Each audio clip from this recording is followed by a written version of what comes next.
Apa yang menghambat datangnya rezeki atau yang menjadi penghalang rezeki? Yang kelima adalah zolim kepada pasangan. Zolim kepada suami yang zolim kepada istrinya, mohon maaf, dengan izin Allah biasanya rezekinya seret, sempit, bahkan dijauhkan dan dijatuhkan pada urusan dunia. Bunda lihat ya, ada seorang suami yang waktu itu dia sayang sama keluarganya, Allah angkat derajatnya. Tapi saat suami ini hilaf, lupa, maka dengan jalannya Allah jatuhkan urusan dunianya. Ada atau tidak? Maka siapa suami yang paling baik? Kata Nabi, khairukum li ahlihi wa ana khairukum li ahli.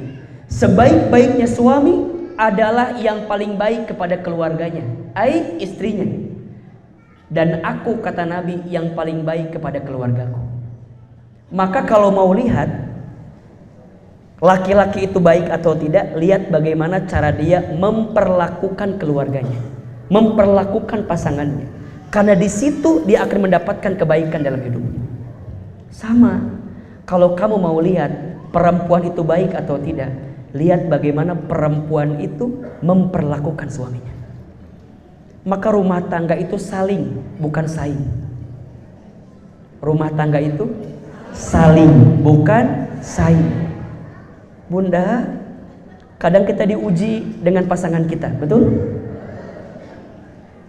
Rumahku surgaku itu bukan semata-mata kita akan dapat surga kalau kita punya pasangan yang dalam tanda kutip baik gitu ya. Boleh jadi kalau kita sabar, walaupun punya suami yang gak baik, tetap ada kebaikan untuk kita. Kan kita diuji dengan pasangan kita masing-masing. Ada rumah tangga yang suaminya soleh, istrinya tidak soleh, ada gak? Ada. Keluarga siapa? Keluarga siapa? Nabi Nuh. Nabi Nuhnya soleh, siapa istrinya? Ibu Nuh. Nabi Nuhnya soleh, ibu Nuhnya tidak soleh. Nabi Lut soleh, siapa istrinya? Ibu Lut tidak soleh. Ada yang begitu diuji sama Allah, ada atau tidak? Ada yang sebaliknya, istrinya soleh, suaminya nggak soleh, ada nggak? Keluarga siapa? Siapa suaminya? Firaun. Siapa istrinya? Ibu Aun. Istrinya Asia. Firaunnya tidak soleh, Asiahnya soleh. Ada yang ketiga, suaminya tidak soleh, istrinya tidak soleh. Ada? Keluarga siapa? Abu Lahab. Siapa istrinya? Zulahab. Ibu Lahab. Istrinya Ummu Jamil. Siapa namanya? Ada. Ada yang keempat, suaminya soleh, istrinya soleh. Ada nggak? Keluarga siapa? Nabi Muhammad SAW, Nabi Ibrahim alaihissalam. Betul? Sok bunda, kalau milih suami, mau yang seperti Nabi Nuh, Fir'aun, Abu Lahab, atau Nabi Ibrahim? Nabi Ibrahim itu istrinya dua. Satu Siti Sarah, dua Siti Hajar. Udah cak tadi bunda bilang Nabi Ibrahim, berarti udah itu. Jadi mohon izin, suami istri tidak boleh saling menzolimi, karena zolimnya kita kepada pasangan menjadi penghalang datangnya rezeki.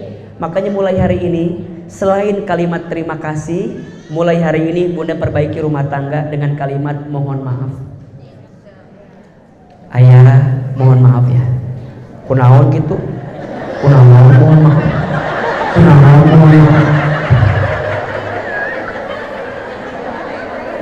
Ayah, kata Ahyuman, bunda harus minta maaf ke ayah. Kunaon? Naon masalahnya? Masalah. Bunda mah udah baik, bunda mah. Bunda bilang, ya ayah, bunda tesok ngomongin ayah di belakang. Bunda tesok kadang-kadang ngeluh ke ayah teh gitu. Makanya saya tuh di rumah tangga bunda suka membiasakan Pagi-pagi kita bilang terima kasih kepada semua anggota keluarga. Malam sebelum tidur saya bilang kepada semua, mohon maaf. Maafin ayah ya nak, maafin ayah ya bunda. Emang kenapa ayah? Ya maafin aja. Barangkali di belakang ada orang yang suka sama ayah. Barangkali ada hilaf, ayah teh kadang-kadang suka nggak nyadar. Mungkin di taklim tuh ada yang lebih cantik dibanding bunda. Mungkin. Nah ini mah jujur kan?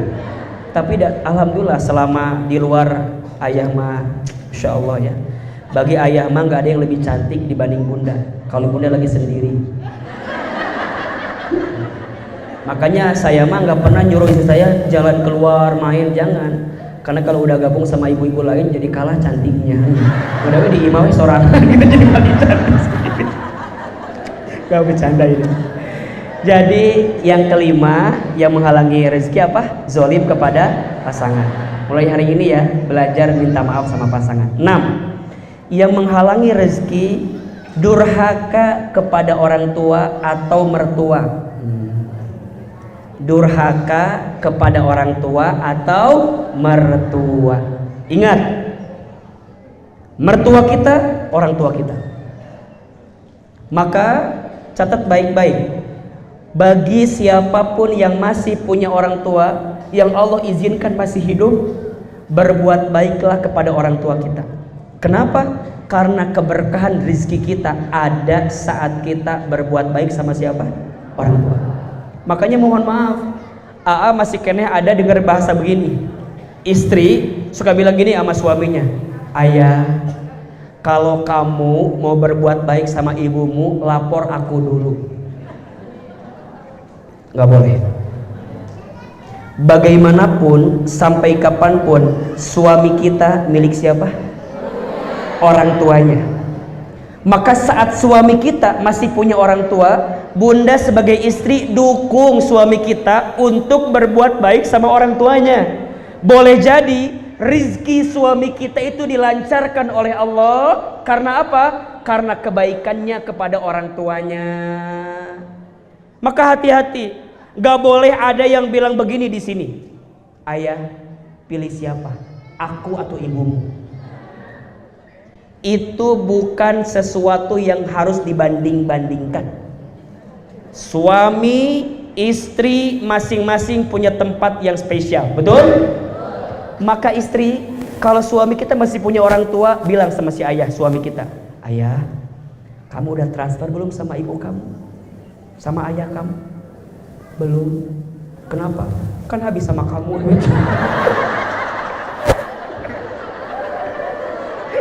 Kamu sama kamu duitnya. Hati-hati. Boleh jadi rezeki suami kita akan ditambah karena ada orang yang bergantung dengan kita, berarti orang tua kita. Makanya langsung kalau ada gaji langsung ayah kirim ya 20% buat ibu, buat ayah. Kalau dia punya adik, punya kakak barangkali yang susah, yang sulit, ya, maka bunda jangan menghalangi. Misalnya adik suami kita punya adik yang masih kuliah, orang tuanya nggak mampu, ayo. Mana kosot sodakutin min mal, tidak akan pernah berkurang harta yang disedekahkan. Justru ditambah. Bunda, kalau ngekep sendiri set, lihat ya, jangan mencintai uang seperti engkau menggenggam pasir. Makin engkau genggam pasir, makin engkau nggak dapat uang itu.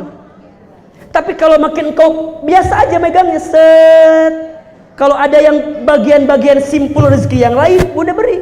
Terutama orang tua. Mohon maaf ya, semua dosa siksanya ditangguhkan sampai nanti dia kembali kepada Allah, kecuali durhaka kepada orang tua. Allah akan balas cash langsung di dunia. Saya ulangi, semua dosa akan ditangguhkan hisabnya, siksanya saat dia kembali kepada Allah, kecuali dosanya durhaka kepada orang tua. Langsung Allah akan balas ketika dia di dunia. Makanya kalau ketemu banyak orang curhat gitu ya, kenapa usaha saya begini, dagang saya begini, kerjaan saya begini. Saya cuman 2 aja pertanyaannya. 1, bagaimana sholatmu? Yang kedua, bagaimana hubunganmu dengan orang tuamu. Biasanya 2 faktor itu. Perbaiki sholat, perbaiki hubungan dengan orang tua. Maka Allah perbaiki semua urusan kita. Makanya yang masih punya orang tua, pegang erat-erat, jaga baik-baik. Karena kalau sudah tidak ada, kita kehilangan magnet rezeki dalam kehidupan kita. Ahilman ditinggal orang tua sejak kecil. Makanya ketika sekarang saya ada di sini, saya punya banyak orang tua angkat saya, orang tua yang menyekolahkan saya, membimbing saya. Salah satunya Ayahanda Syafi'i, Bunda Mirna, beliau orang tua kami. Maka sekuat tenaga bahagiakan orang tua kita. Semampu kita bahagiakan orang tua kita. Karena saat kita membahagiakan orang tua, disitulah kita mengundang tambahan rezeki dari Allah Subhanahu wa Ta'ala. Maka mulai hari ini Bunda sayang, Teteh sayang, syukur-syukur ya.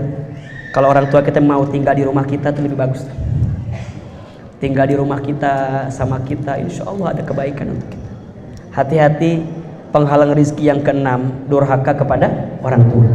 Yang ke-7, penghalang rezeki rumah tangga yang ke-7 adalah lupa bersedekah. Lupa bersedekah. Ada rumus hidup, terima kasih. Terima kasih. Seberapa banyak yang ingin kita terima tergantung yang kita kasih. Makin banyak yang kita kasih, makin banyak yang kita terima. Maka Bunda, Teteh sayang, mulai hari ini kalau rezekinya mau ditambah sama Allah, pastikan sedekah kita sama orang lain, khususnya sama saudara. Kita ini kadang-kadang mohon maaf ya, kalau sama yang jauh suka ngasih, tapi sama saudara deket kagak ngasih tuh. Maka pastikan lihat adik kita, kakak kita, bibi kita, uak kita, kasih. Jangan berlebihan juga, jangan kekurangan juga, semampu kita. Tapi kita percaya dari setiap rezeki kita ada hak orang lain. Kalau ini nggak dikeluarkan jadi penyakit. Bunda, kalau ada penyakit yang harus dikeluarkan tapi kita pendem, apa yang terjadi? Menjalar, menjadi penyakit yang lain. Tadinya rezeki akan Allah datangkan karena masih ada penyakit di sini yang harusnya dikeluarkan, yang harusnya dibersihkan. Ada kotoran yang harus dikeluarkan, tapi kita hambat. Jadi yang mau datang tuh terhambat terus. Kenapa? Karena kita nggak mau ngasih ke orang. Makanya kata Nabi, wallahu fi aunil abdi maka nal abdu fi auni akhihi. Allah akan menolong hambanya ketika hambanya menolong saudaranya. Maka kalau Bunda ingin ditolong sama Allah, tolong orang lain, tolong saudara kita, maka rizki semakin mendekat kepada kita. Yang ke-8, jarang baca Al-Quran. Yang menghalangi rezeki rumah tangga, jarang baca Al-Quran. Rumah tangga semakin terang ketika Bunda menghadirkan bacaan Al-Quran di rumah itu. Tapi rumah tangga yang jauh dari Al-Quran, maka dia jauh dari rezeki Allah Subhanahu wa Ta'ala. Maka mulai hari ini pelan-pelan ya baca. Jangan sampai kita hidup dalam sehari kecuali baca Quran. Tolong catat, ada 7 surat pilihan. Ini amanah dari guru kami. Yang 7 surat ini kalau kita baca setiap hari akan mendatangkan banyak kebaikan untuk kita. Ada berapa? 7. 1. Surat Ar-Rahman. 2. Al-Waqi'ah. 3. Al-Muluk. 4. Al-Jin. 5. Al-Insyirah. 6. Al-Ikhlas. 7. Kalau hari Jumat Al-Kahfi. Kalau hari lainnya ayat kursi. Atau 5 ayat pertama Al-Baqarah, ayat kursi, dan 5 ayat terakhir surat Al-Baqarah. Boleh Bunda pilih. 1. Surat Ar-Rahman. Kita berharap agar kita disayang sama Allah dan disayang sama hambanya Allah. 2. Surat Al-Waqi'ah, agar kita